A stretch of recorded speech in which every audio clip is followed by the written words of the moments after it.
Israeli फौज Lebanon में दाखिल हो चुकी है। ईरान के आर्जी वजीर दिफा मजीद बिन रजा को अमरीकी और इजरायली हमले में शहीद कर दिया गया है। ब्रिगेडियर साहब, बड़ा दुख हो रहा है पूरी मुस्लिम उम्मा को जब हम देखते हैं कि अमेरिका का एक सेक्रेटरी ऑफ वॉर हमारे मजहब की तौहीन करता है। इंटरनेशनल वो कहते हैं American secretary of war openly insults Islam, declaring that regimes that believe in Islamic prophetic illusions cannot possess nuclear weapons। अब ये दुनिया के क्रिश्चियंस ये बात कर रहे हैं कि ये सेक्रेटरी ऑफ वॉर इस्लाम की तौहीन कैसे कर सकता है। तो इस्लामी मुल्क जो हमारी OIC है, ये इसका फर्ज बनता है ना कि इसमें एक इजलास बनाए।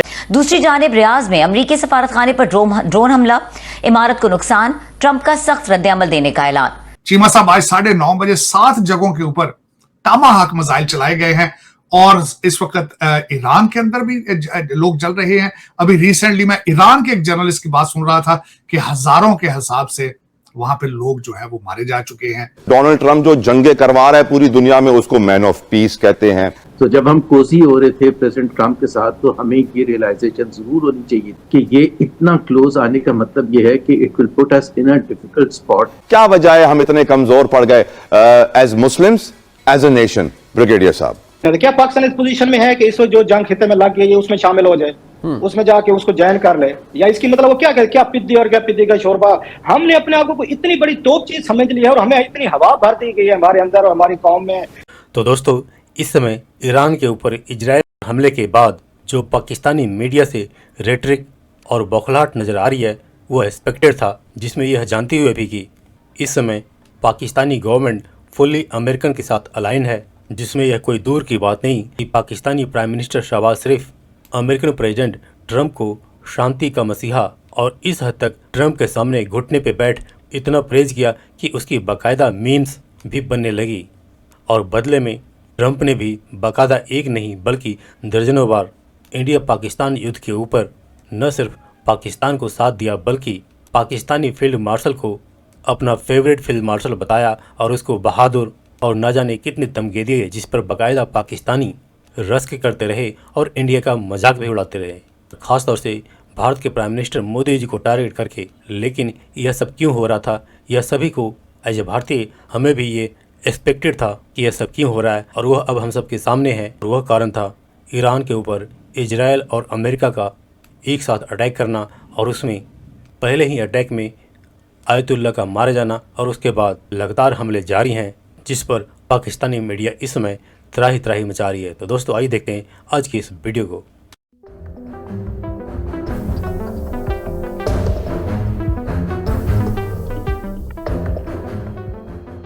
ब्रिगेडियर साहब, बड़ा दुख हो रहा है पूरी मुस्लिम उम्मा को जब हम देखते हैं कि अमेरिका का एक सेक्रेटरी ऑफ वॉर हमारे मजहब की तौहीन करता है। International court of justice, international criminal court में उनके खिलाफ जाना चाहिए। डोनाल्ड ट्रंप जो जंगे करवा रहा है पूरी दुनिया में उसको मैन ऑफ पीस कहते हैं। लेकिन हम जानते हैं कि इजराइल के जहाज तो ईरान के ऊपर उड़ रहे हैं और हमारे बॉर्डर पे आ चुके हैं और नेतन्याहू कह चुका है ईरान के बाद पाकिस्तान।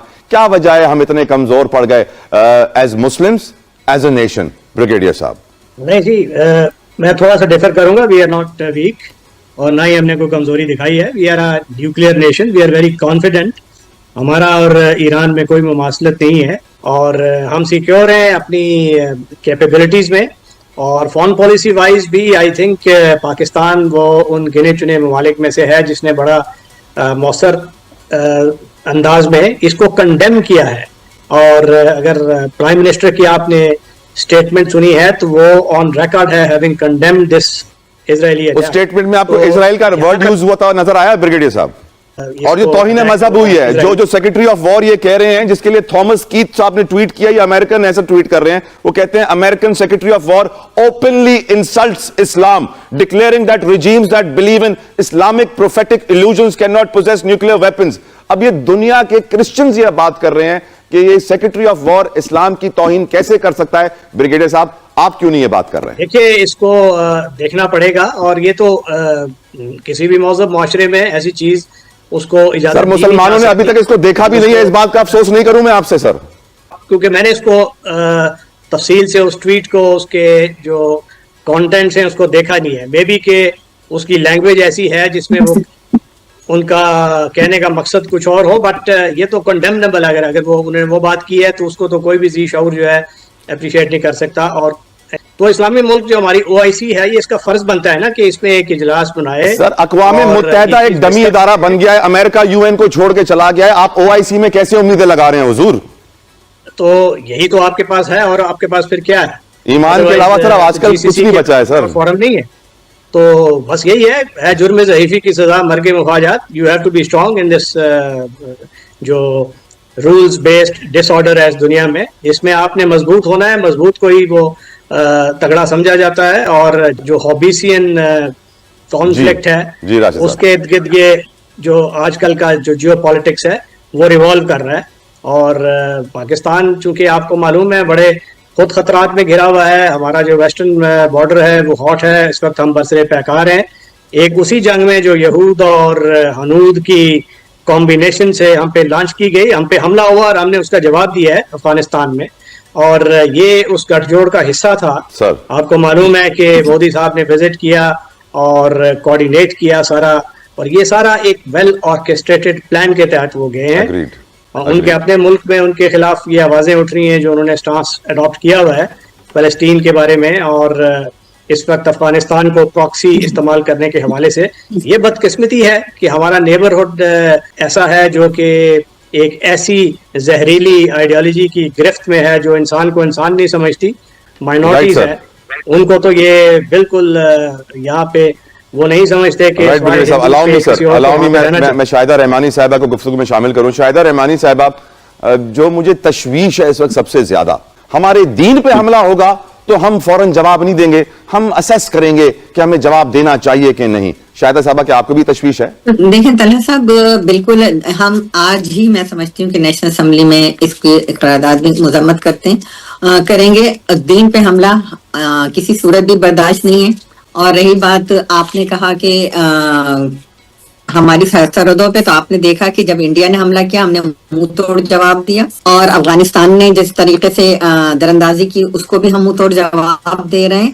और इंशाअल्लाह ताला पाकिस्तान एक न्यूक्लियर पावर है और इसकी तरफ कोई मैली आंख उठाकर नहीं दे सकता। अगर देखा जाए इसका क्रस्ट क्या है, जो क्रस्ट ये है कि चीमा साहब असां ते दुनिया ते फेरा ही पाया कि 3 टाइम दी रोटी खा के ते डकार मार रहे हैं। दुनिया ते कोई कौम है तो वही यहूदी है, वो ज्यूइश ने। पूरी दुनिया के अंदर 16 मिलियन आबादी, 10 मिलियन पॉपुलेशन इजराइल, पूरी दुनिया हाथ है। जंग डोनाल्ड ट्रंप साहब भी रोकने की सलाहियत नहीं, जंग भी रोकेगा तो बीबी नेतन्याहू रोकेगा। तो चीमा साहब, दर हकीकत यहां से सबसे बड़ा, मैं चीख चीख के कहता हूं, दुनिया के हर बच्चे की मिन्नतें करता हूं, और खुदा दा ना जे इंग्लिश ते मैथ पढ़ो, रहो रब दा वास्ता है। आ 3 टाइम दी रोटी खा के ते सौ जांदे हो, ते पीर मुर्शद तुसी कहंदे हो शुभ शुभ, तो दूजा बाबा जेल जेड़ा 75 साल दा जे, ਉਹ ਤੇ ਆਪ ਅੱਗੇ ਜਿन्नात ਤੇ ਬਿਲੀਵ ਕਰਦਾ। जिन्नात से ही सीख लो आर्टिफिशियल इंटेलिजेंस। जिन्नात कोई कहो यार सानू आर्टिफिशियल इंटेलिजेंस सिखा दे, यार सानू सिखा दे दुनिया के उत्ते साइंस की शय। चीमा साहब, ये जंग ये जंग सवाए अनकंडीशनल सपोर्ट ऑफ इजराइल नहीं तो और क्या है? डिफाइन करें, मुझे ये बताएं। मैंने आपको बताया कि Iran is not a direct threat to the mainland America, period. सलाहियत नहीं उनके पास, ना उनके पास कोई मिसाइल सिस्टम है जो अमेरिकन मेनलैंड जो थ्रेट पे हो। तो अनपॉपुलर जंग होगी। और दूसरा, इन्फ्लेशन यहां पे चीमा साहब आसमान को छू रहा है। Average American is working 2 jobs to make ends meet. उसको जंग की जरूरत थी, है उसको? तो दोस्तों, जैसा कि आपने देखा और सुना, यह पर तारिक साहब एक बात कह रहे हैं कि अमेरिका ने इजराइल के साथ दे करके ईरान पे जो अटैक किया है वो गलत किया है, क्योंकि ईरान अमेरिका के लिए डायरेक्ट थ्रेट नहीं है। तो मैं इस पर यह कहूँगा कि खमेनी की ईरान की जो आइडियोलॉजी थी वह सिर्फ खतरा अमेरिका के लिए नहीं बल्कि दुनिया के लिए थी। अगर ईरान अमेरिका के लिए खतरा नहीं था तो ये भला ईरान आज से नहीं बल्कि दशकों से क्यों कह रहा था डेथ टू इजराइल और डेथ टू अमेरिका।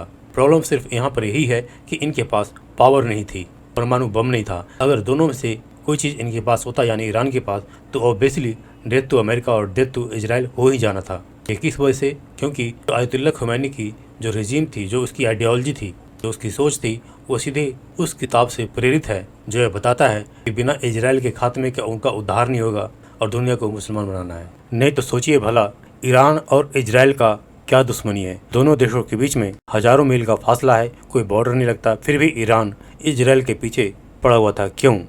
और यही बात अमेरिकन सेक्रेटरी ऑफ वार ने इसी सोच पर कहा कि ऐसे सोच कि लोगों के पास परमाणु बम नहीं होने चाहिए।